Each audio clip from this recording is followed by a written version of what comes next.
welcome to QI for a show that is unashamedly kinky. Joining me on the top shelf at the newsagents tonight are dominatrix Janet Street Porter, Nun on the Run Sandy Toksvig, Naughty Vicar Johnny Vegas, and Kinky Tinky Winky Alan Davis. Right, so before we get down to business, I want you all to give me the horn. Janet goes... You've been a very naughty boy. Sandy goes... Johnny goes... And Alan goes... Whatever floats your boat. Now, on with our first question. Describe the technique of the world's greatest kisser. Was there a contest? There was. An actual winner? There was, and there was a winner. Is it a human or It was a an human. animal? Have you been kissed by an animal, ever, Janet? Donkey, maybe. I've kissed... Only in a You didn't know? Do you know, a tiny bit of bile came up in the back of my throat.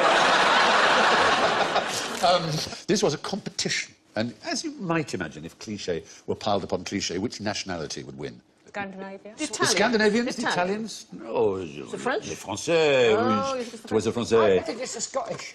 Have you found them particularly good osculators? No, I just did a quick survey in my head. And I can only remember 4 countries. And it certainly wasn't the Australians. No. His name was André Brûlé. He was a famous actor in the first part of the 20th century, a rather stylish actor. And there was a competition. It was just after the First World War. It was in Biarritz. 80 participants, as far away as Russia and America, took part. And American kisses were described as flaccid. I would have said forceful. Forceful? No, you would have thought. Russians were eruptive. Italians, burning, which you'd think was good. Ardent is another word for burning. Ardent kisses. I'm still on erupting kisses. What are those like? Volcanic. I think that was a bit second about Oh, yeah, That's not where you think you're getting a normal kiss and they suddenly stick their tongue out and you weren't expecting it. That can happen. I know. or you kiss them and you put your hands up and shout, bingo! But I'm afraid the word that was described for English kisses is almost all too predictable. Cheap. Frigid. Wet. Moist. Frigid. Tepid. Tepid.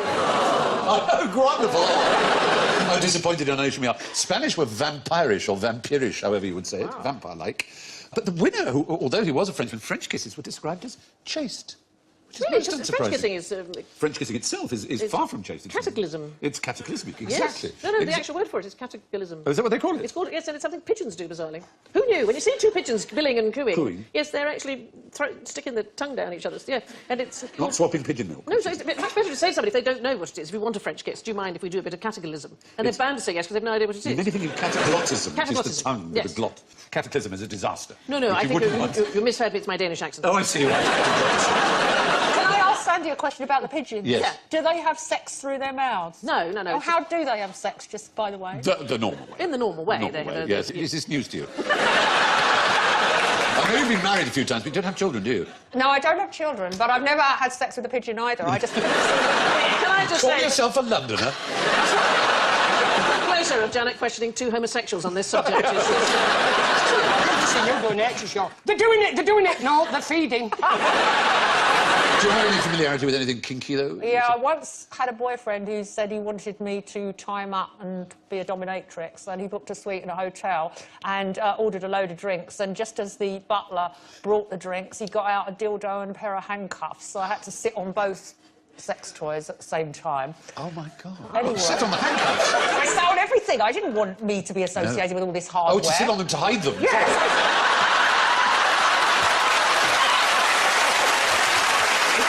Sorry. Were they furry handcuffs? No, the normal ones, and in the morning when he was asleep, I just handcuffed his foot to the end of the bed and left. Wow. You should have made him finish your book first. Was it just men in the kissing competition? Yes, it was. Because I suppose they wouldn't have had Women showing off the kissing technique, No, that would have been thought to be not appalling. Not in those days, So exactly. what was he kissing? The back of his hand? No, he was kissing women, but he was kissing them. It wasn't a mutual kiss, if you see what I mean. He gave them kisses. The idea was the technique, he would grab their waist and sort of push himself down. The whole thing was almost like a sort of ballet dance. It was not about the actual sort of long snog. It was about the elegance with which you did it, and that's where he won his awards. And there's a very famous photograph, you probably know, of a similar kiss, which is amazingly evocative of a great victory, VJ Day. Ah, the one with the sailor and The sailor and the woman in New York, which is hugely famous. And in 2012, that recently, they were reunited. They're both alive. Her name is Greta Friedman, and he is George Mendonça. They had never met. He just simply saw her in the street, swooped her up and kissed her, and the photographer got virtually the photograph Didn't of the... she rather famously slap him afterwards? She was not pleased at all, no, absolutely. But when they had a reunion in 2012, they were very friendly, and she realised it was a fabulous moment. He was swept up in the joy of VJ Day. So did they shag? I think not if she slapped him afterwards, although... No, I mean, probably... on the doesn't mean- reunion. On the reunion? That's my point. You know, when there's no, Yeah. you know, victory anywhere day, and you're just speed dating and you do that. Then you're not likely Somebody to be takes a thanked. picture. Yes. No, you're likely to end up in a court with injuries for you lawyer. Yeah, exactly. So there you go. The world's greatest kisser was a French actor named André Brulé. But who was the most shocking kisser of all time? Thor. Oh, hello. There we've got two... they're probably called... Britney Spears and Madonna. That is, you can just see, is what pigeons do. That's... Oh, yes. There was only one marshmallow left. I've only ever had one screen kiss, and it was with the wonderful American comic Mike McShane. Oh, yes. Mike McShane. You did a sitcom We with did a him. sitcom together.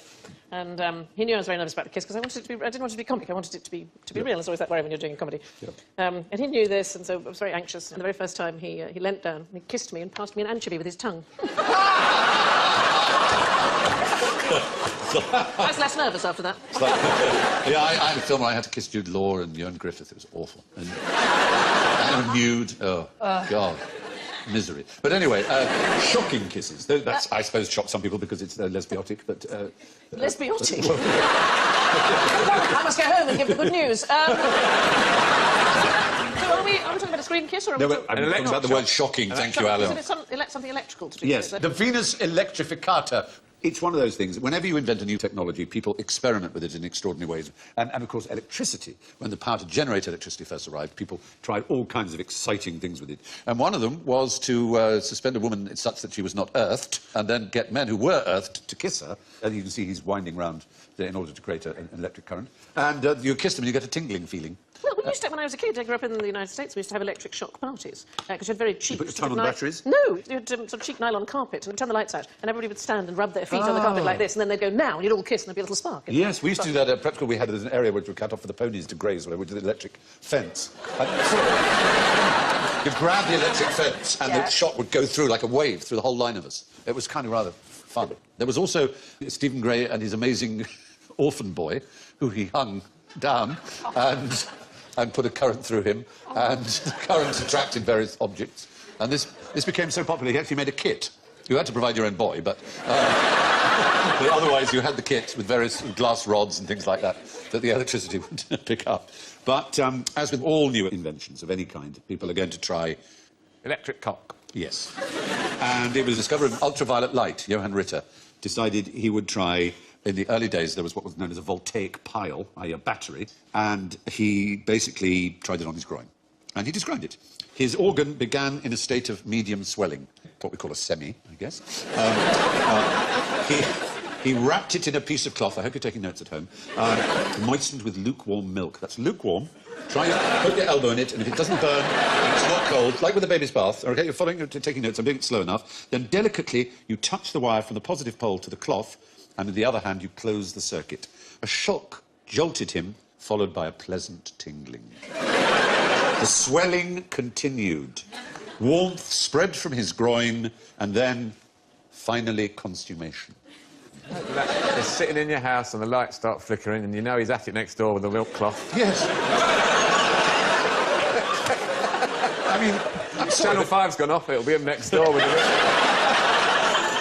I'm sorry. at Christmas, they always say when all the lights go down and you can't cook your turkey, it's because we're all watching telly. It's not because all over Britain people are... trying basically lukewarm milk on there. Milk on their willies. Yes. I shared a dressing room for a while with a very short actor, and I came into the dressing room one evening. I think I was a bit early, I wasn't expecting. He was completely naked, and he was trying to get his entire genitalia up into the basin. I said, "What are you doing?" He said, "I thought it was a good idea. I thought it was a good idea." I said, "What?" I'd got some muscle heat rub. How? He thought, but it feels so nice on your leg. The men are wincing already in the audience. Oh, I'm sure Alan has many similar stories to tell. Here's a really weird one. In 2005, a boy was admitted to hospital with 2 neodymium magnets, the strongest permanent magnets known to us, trapping a fold, shall we say, of his penis. He claimed that he'd fallen down, or they'd fallen down his trousers while he was playing with them. But they were so strong that they didn't know what to do. Magnets can be demagnetized by heating them to a very high temperature, which wouldn't be very kind, or they could be hammered apart. So they were faced with a real medical problem to save this boy's future, as it were. So they tried alternative solutions, such as bigger magnets. In the end, they managed to remove them by shearing the magnets away from each other, moving them perpendicular to the force of attraction. So, don't try those magnets at home. Anyway, let's move on. What's going on here? Ooh. Are they... Are they not a word as a piece of glass? Kissing fish. Are they fighting? They're fighting. I think they're called kissing fish, but Yeah, but because that it's may what well it be. looks like. But But they're not kissing, they're fighting. Exactly right. Gourami is their name. They don't kill each other by doing that, but one of them will get really knackered and sometimes dies of exhaustion. It's never utterly fatal. It looks like the end of a balloon, doesn't it? It does, doesn't it? It's just like the end of the balloon. Well, what other fighting fish do we know? Oh, The what do you find is fighting fish? well, they call them samurai fighting fish. But Not samurai, no. Siamese fighting fish. Very popular. They're used like cockfighting as a sport. They keep each separate in a little, just alone in a tank, so it doesn't waste its energy by seeing another male. There's another version and they have little swords. Well, they're really vicious fighters, and the one that loses just flees for its life, basically. But you bet on them, essentially. It's like cockfighting used to be. They're not the fish that eat all that spare skin off your feet, are they? Oh, supposedly, Have you that's done right. that, Have you done that? Yeah. No, I'm a bit worried that if I Really? put my feet in the hot water with a little fish... This is for pedicures, where they put these tiny little fish in, isn't it? And they supposedly nibble away at your dead Have skin. you More worried worried it that would they be didn't some- want enough feet. It's Put your feet and they all go to the side again. Get a little mouth pocket. I've done it. At first, it's really strange, and then when you get used to it, what's stranger is 15 people filming you. Whilst you've got your feet in tank going, ooh. You did it on a for TV thing, did you? No, I just did it in a shopping centre. And all 15 passers-by decided... Yeah, just went, oh, There's look that at, Johnny look, Vegas look, having there's his that feet... Johnny Vegas getting off and putting his feet in water. Yeah. They have a lung-like organ in their bodies, these fighting fish, which means that they can breathe air. And actually, if we had enough supersaturated water with oxygen, we would be able to breathe water. And some people believe this is the future of the human race for diving and space travel and things like that, that we actually breathe water. You do know after this I'm going to go home and drown. No, don't. I'm going to write out the list. I take in bits of what Yeah. you say to me That's- and then guarantee my family it's safe. Stephen said I can breathe underwater. There are certain earlier I am the future! There are some early things I've recommended that you can certainly do, but not the breathing of the water. But the lukewarm milk is fine, you can try that. Yeah. I'd rather just drink it. Sorry. God. Yes, I understand. So, good. When Gourami appear to be kissing, they're actually fighting. What's so attractive about ordinary people? Not the movie, which is a very fine movie, of course. It's No, the massive cars they drive. Buses. Ordinary people drive buses. Well, you mean ordinary people are on buses? Yeah. Well, it's not quite symmetry. This is known as coenophilia, and it seems that if you take 2 not very good-looking people and merge their image, people are more likely to be attracted to them. And Galton, who was a famous criminologist and was interested in the appearance of criminals, thought he would try and find the absolute criminal type by taking photographs of criminals and merging them. And he was astonished to find the more he did so, the more pleasant they appeared to be. So you average out people's looks, and we are more attracted to that, it seems. We've actually done a little merge of some of our friends around the table just to show you how attractive you look when you put them together. Oh, yeah. Ta-da! Oh, yeah. It's Jean from Tenerife. Oh, no, we look like a tennis player. You do look like a tennis player with an open piano lid. It's very nice. And let's try the other 2.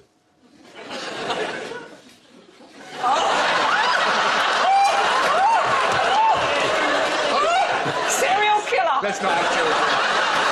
The eyes... Police are currently looking for... There's something a bit odd about the eyes there. From your photograph, though, Johnny. You just look like the biggest idiot in the world. I think someone took your photograph and did one of those, you know, red-eye things. No, he looks like someone who walked in and caught his parents having sex and they didn't stop. Was this the man the police say, oh, he was quiet, always kept to himself? Yes, he was just alone, perfectly nice. He used to cry a lot at Christmas. Now, what would you keep in one of these? I have one. There it is. Oh.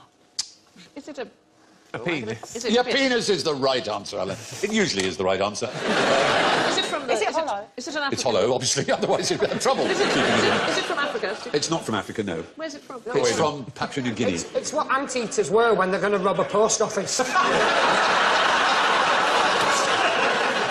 It's just that little bit of disguise. Is that you, Frank? No. Oh, no. I've been to Papua New They Guinea can and be I've different seen sizes. it wibbly wobbling They can about. be like this. But, oddly enough, they're not worn for status. They don't deliberately have a big, thick one like that in order to suggest greater manhood. They often have a thin, rather strangely trailing away one with a few hairs on the end, like this, exactly. That would really confuse Bugs Bunny. And how to de-wab it! Amazing. I just want to be friends. What's it made of? It's a gourd. It's a like penis this- gourd, and it's a sort of relative of the squash family, I think, isn't it? I went to Papua New Guinea. And Amazing place. It's fantastic. And I was taken to this remote island on a boat, and then they painted me with war paint and presented me with a pig and a pile of yams. Oh. Pig, and then they did these gourd dances. Really to me. right at you. Right Wow. at me, yes. They It's dined really, on yams and really clams and impressive. human hams and vintage coconut wine, the taste of which was filthy, Fabulous. but the after effects divine. I said, no I feel just like that in a taxi rank in Wigan. But amongst the tribes that have these kotikas, as they're called, are, in case there's any members watching, and I wouldn't want to leave you out, the Lani, the Mi, the Amungme, the Komoro, the Yali, the Damal and the Moni. And the government tried to make them illegal and sent them all clothing. And for so many generations, they'd gone without clothing and been totally nude, except for these penis cords. The clothing actually gave them rashes. And all they do now is they use shorts, sometimes, to put on their heads. But they continue to go naked. I love the fact that when you read the tribes out, you went, you know, not to offend anyone, that would be a brilliant point of view when they turn up. Yes, it would. Yes. You missed out my tribe! Yes, and an otherwise thoroughly enjoyable programme. Exactly. Yeah. So, how did a bunch of choir boys plan to drive Hitler mad? We've been very literal there. There's Hitler in a straitjacket. It's a plot. I do know this. Yeah. Porn. Pornography. Pornography. They were going to drive him mad with pornography. That's absolutely right. That's the plan. Yeah. They had groups called the Cowboys, Yeah. who were behind enemy lines, and yeah. the choir boys were the people in Washington. That's and they right. came up with bonkers ideas. All kinds of suggestions. I mean, like we did too, bouncing bombs, ridiculous, and yet that was one that worked. And Churchill chose the date precisely in May 1943, when the floods were at their full height in the dams, and he was in Washington, so that if it worked, he could announce it. And it would be the first real invasion into German territory that caused a massive difference. And Lord Charwell, his scientific advisor, said to him reportedly, but what if it doesn't work? And Churchill said, then no one will ever hear anything about it. And that's the point about these mad schemes. There were all these kind of, you know, really zany plans, but most of them we don't know about, and a lot of them were covered up, and probably we never will. We know about the ones that work. But This is one that didn't work, but we do smut, know about. Wasn't it? It was smut. They were going to drop Basically, pornography. smut Yeah. all over Germany. Well, particularly to drive Hitler mad over Berchtesgaden, where his residence. So leaflets were going to cascade down. They were going to from drive the him sky. mad. Absolutely. The US Army Air Corps described it as insane and refused to do it. But it did have an important role to play, pornography. And, of course, these were ones that the Germans dropped on the Allies, because they did the same thing. Germans and Japanese. We didn't have much of a porno war effort in Britain. We were squeamish, the senior officers. One was quoted saying he would rather lose the war than take part, which is extraordinary. Air Marshal Sir Arthur Bomber Harris didn't approve, said it was just like sending them free lavatory paper. What does it say about our troops, that the German troops are willing to drop the pornography? And I was like, going, well, I'm not giving it away. Keep I it, like to Frank. think it was a more decent reason than that, Johnny. We'll sell it when we get back. Dropping leaflets was a big thing. The first the Danes knew of the Germans invading, really, was that the leaflets. Yes, the leaflet dropping dropping generally. of it, Huge thing, absolutely right. It was what they call a sort of black op, I suppose we call now. The bouncing bomb would be a war crime now, wouldn't it? For the civilians killed. There were a lot of civilians killed. I don't know if it was a legitimate war target or not. In total war, really, I don't think it was. Since they've agreed. There was a very good story I came across when I was writing a script for the Dambusters. And there was one of the members of one of the crews which crashed after dropping its bomb and was picked up by the Germans. And they were treated pretty well. And one of them said, well, what do you need? You know, according to the laws of the Geneva Convention, are you thirsty or hungry? I said, a glass of water would be lovely. And he said, are you joking? You have just destroyed our water supply. And that was the first time the guy realised that one of the bombs had actually worked. And that's how he found out that the Myrna had gone, was he was saying there is no water, which is quite sweet in its own peculiar way. Anyway, one mad idea to bring the war was to use pornography to drive Hitler mad, as if he wasn't already. So, anyway, which of these foods would give you the same number of calories as used in the average sex session? I don't think it's a lot of... You don't think it's many I think calories? it's quite a lot. You think it's a lot? You think it's pizza lot? I think it's about 400 calories. 400 calories, which would be a good pizza at least, wouldn't it? Maybe a slice of pizza, not a Slice of pizza. Yeah. You think it's fewer? I'm going to go for the steak. Well, it's interesting. Gonna go for the burger. You'll have the burger. I'll have a slice of tart. You'll have a slice of tart. Hey. But without the bread. Without the bread. And I what about like you? the courgette and the shrimp. 'Cause That's it's got probably pretty quite good. a lot of possibilities. Yes, that is a good point. Well, David Allison, who's a biostatistician at the University of Alabama, looked into it. And the average sex session takes only 6 minutes. What, from beginning to end? So the amount of calories used would be 20. That's about the same as one egg white or a very small meringue. You are. Does the 6 minutes include the bit where you watch the news? Is it... To see if you've made it on. Well, We've done it, let's put the news on. these figures are obviously up for argument. 2008 survey by Durex, who might be regarded as having a sort of vested interest as makers of oh, that's the graduate, isn't it? To the stage version. Anyway, She's got that look, hasn't she? she has. That was a disappointment, Yeah. quite clearly. That was half a meringue. Yeah. You're trying to seduce me, Mrs. Robinson. Anyway, Durex reported the average Briton enjoys 22.5 minutes of foreplay, while another survey at around the same time in Men's Health claimed that British men only last 18.64 minutes from foreplay to climax. So if we level out those different statistics, we could argue that British men take, in terms of actual intercourse itself, minus 3.86 minutes. So, if you want to work off the weight gain by eating a tiny meringue, sex should do it. Now it's time for one of my knickknacks, a little scientific experiment. All I have to do, yes, I know, it's terribly exciting, isn't it, is bring up this. I don't know if you can see in here, tiny little grains of a little kind of little crystalline matter, and a bottle here.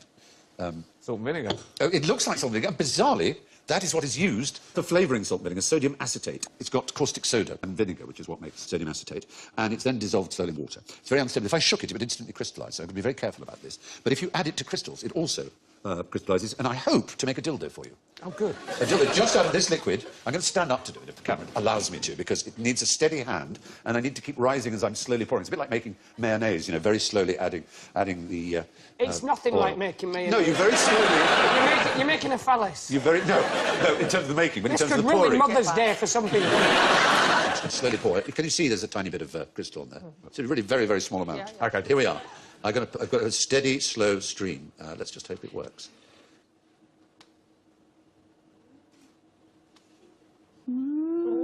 I say.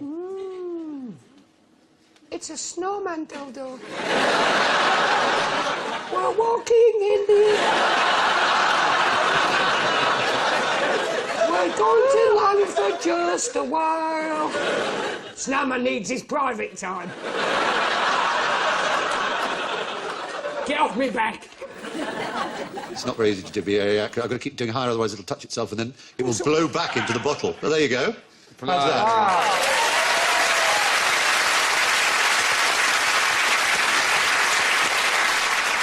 Exothermic nucleation for the science heads out there. It's slightly warm. It feels rather gorgeous. And, I mean... it's a nice... He made one earlier. It's a nice consistency. It's not poisonous, it's not dangerous, but it's a wonderful effect, isn't it? Yes, It's I like gorgeous. it. Yeah, there you are. It's not an absolutely perfect dildo, but... What's disturbing is it looks like mine. Yes. So that was the super-saturated sodium acetate knick-knack. And these are the final scores. And for possibly the first time, we have 3 people on plus scores. It's thrilling. What? The winner with 11 is Sandy Toksvig. In a very, very fine second place with 3 points is Johnny Vegas. And with a shatteringly impressive +2, Janet Street Porter. Brilliant.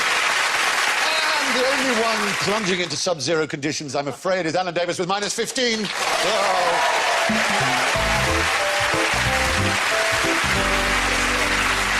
So it's good night from Sandy, Johnny, Janet, Alan and me. Be very, very special with yourselves. Goodbye. Bye.